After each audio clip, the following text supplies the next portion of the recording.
পরে কোরআন যে আমরা তেলাওয়াত করব, এই তেলাওয়াতটা যেন ধীরস্থিরভাবে হয়।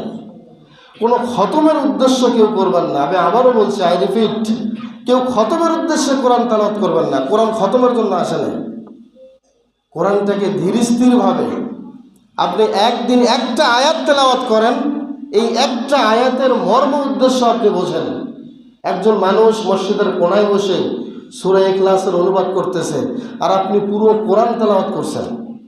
মনে রাখবেন, ওই যে লোকটা সারাটা মাস সূরা ইখলাসের তাফসীর বলল, অনুবাদ করলো, তার মানেটা বোঝার চেষ্টা করলো, আপনি 90 বার কোরআন শেষ করলো, তার সমান সওয়াব আপনি পাবেন না।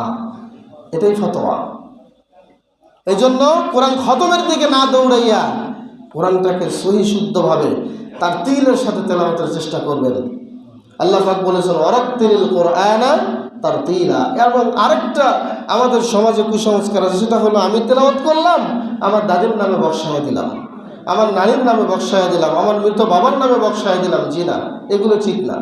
আপনি যদি যোগ্য সন্তান হয়ে থাকেন, আপনার বাবা দুনিয়া থেকে বিদায় নিয়ে চলে গিয়েছেন, আপনার মা দুনিয়াতে বেঁচে নাই, আপনি যে কোনো আমল করেন, প্রত্যেকটা আমলের পার্সেন্টেজ আপনার বাবার কবরে যাবে, বলেন ইনশাআল্লাহ।